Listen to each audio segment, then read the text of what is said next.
Imagine this. It's early morning in mid-December 1981. You're somewhere deep in Shropshire, waking before dawn. You walk towards the window, still half asleep, and then you stop. The glass isn't just fogged or lightly frosted, it's frozen solid. You wipe a small circle clear and stare outside. Everything is white, still, silent. You check the thermometer. Minus 25 degrees Celsius. That's not a wind chill, not an exaggeration. It's the coldest December temperature ever recorded in England, and this wasn't just one terrible night.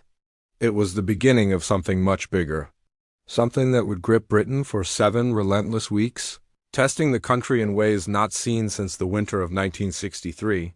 People would later call it the Big Snow of '82, but back then, there was no name for it. It was simply winter and survival. What made it so frightening was how quietly it all began. Early December had been mild. In Aberdeen, temperatures actually reached 15 degrees. People walked the high street in light coats, scarves loose, hands free. Winter felt optional, something you could choose to participate in. Then on December 7th, everything changed. The wind turned, blowing straight from the north. Arctic air poured down from Scandinavia, a relentless, invisible river of cold. By the morning of the 8th, heavy snow had fallen across southern England, Wiltshire, Berkshire, the outskirts of London. Roads became sheets of ice overnight, airports closed. Trains stopped running. Telephone lines sagged under the weight of the ice, and almost no one had been warned. That Tuesday morning, thousands of people left home for work as usual. Many of them never made it. Cars slid helplessly into ditches. Buses stalled halfway up hills, unable to get traction. Motorways became long, silent lines of abandoned vehicles. A normal commute stretched into hours or, for many, ended entirely. By December 11th, another blizzard arrived. This time, London took the worst of it. Snow piled deep in the suburbs, burying cars and blocking front doors. Even Parliament struggled. It was reported that the Queen herself was stranded for hours in a country pub, unable to get back to Windsor Castle. No one was spared, no matter who you were. Then came December 13th, the night Britain truly froze solid. Temperatures didn't just drop, they collapsed. Minus 18, minus 20. And lower still. Shrewsbury recorded that astonishing minus 25.2 degrees Celsius, the coldest December temperature England had ever seen. Wales dropped below minus 22. Records that had stood for over 100 years fell in a single night. The cold wasn't just uncomfortable, it was destructive. Out at sea, gale-force winds turned the snow into blinding storms. Ships sank in the English Channel. Coastal sea defenses failed. And on December 19th, tragedy struck when the Penly lifeboat capsized during a rescue attempt in hurricane-force winds. 16 lives were lost. The entire country mourned, but the cold did not pause. It moved into homes. Ice formed on the inside of windows, thick enough to scrape away with a knife. Your breath hung in the air indoors.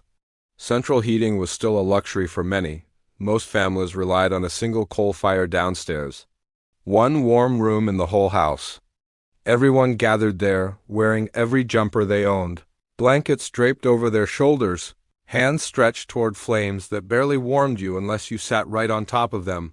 Upstairs rooms became unlivable, Arctic zones. At night, people slept under mountains of blankets. Clothes for the next day were laid out at the foot of the bed so they would be frozen stiff in the morning. Some people even slept in their coats. Not because they were poor, but because they had to. And the snow just kept coming. December 20th, then the 27th. By Christmas Day, a thick, white blanket lay across Lincolnshire and North London. But the worst part wasn't the depth of the snow, it was that nothing melted. Temperatures stayed below freezing for weeks on end. New snow simply fell on top of the old, layer after layer piled up, rivers froze over, harbors iced up. Along parts of the coast, even the sea froze, leaving huge blocks of ice stranded on the beaches at low tide. Inland, the drifts rose higher than hedges. Whole villages vanished from view, roads disappeared completely. That meant no deliveries, no way out. Families had to prepare as best they could. They stocked up on tinned food and extra bread. Milk bottles were lined up outside because the fridge couldn't hold them all, and it was colder outside anyway. When shops closed, they stayed closed. Queues formed outside bakeries before dawn. People would wait for an hour just for a single loaf of bread.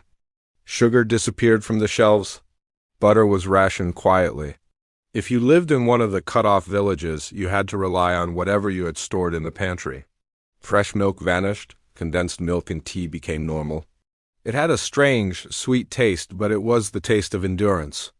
Then the power cuts started. Hundreds of thousands of homes lost electricity. No lights, no heating, unless you had a fire. No television.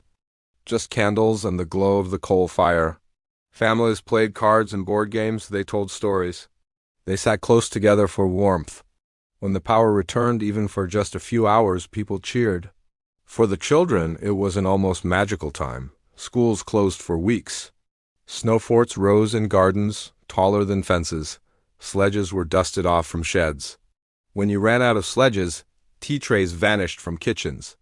Every street with a slope became a toboggan run. Your gloves would freeze stiff. Your clothes would get soaked through, but nobody cared. The snow was so deep in places you could walk on top of hedges. Drifts grew taller than adults. It was a strange mix of magic and hardship, all at the same time. Behind the scenes, though, life was brutal. Hospitals filled with hypothermia cases. Doctors trudged for miles through deep snow to reach their patients. Farmers lost thousands of animals to the cold. Helicopters from the RAF were called in to drop supplies to isolated farms. But you heard very few complaints. People just got on with it. New Year's Day brought a glimmer of false hope. A brief thaw with rain. But then the cold returned, even harsher than before. On January 7th, a blizzard buried Wales under 36 hours of relentless snow, driven by fierce winds. Drifts reached 20 feet high, entire towns were cut off. The army was deployed. Helicopters hovered over stranded communities. Local radio stations became lifelines, coordinating rescues and passing messages. Neighbors became the real emergency service. Then on January 10th, the final record was set. Minus 27.2 degrees in Braemar, Scotland. England was not far behind. Breathing the air felt sharp, painful. Exposed skin would go numb in seconds, and still life continued. The postman still did his rounds on foot. The milkman still tried to make his deliveries, because that's what you did, and that's what people remember most. Not the temperatures, not the records, but the people. Strangers helping push cars out of the snow. Elderly neighbors being checked on daily. Community halls opened up, offering warmth, a hot drink, and conversation. When everyone was freezing, asking for help wasn't a sign of weakness. It was just a part of survival. By mid-January, the cold finally began to loosen its grip. The snow slowly melted, roads reappeared. Britain breathed a collective sigh of relief. When milk arrived on the doorstep, unfrozen for the first time in weeks, people actually cheered. The winter of 1982 wasn't just a cold spell. It was a lesson in resilience. We had less. But somehow, it felt like we had more. If you lived through it, you never, ever forgot it. What do you remember from that winter? The frozen windows? The candlelight?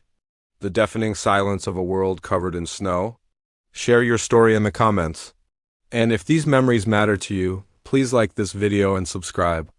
It helps us keep these stories alive, because some winters don't just pass. They stay with us forever.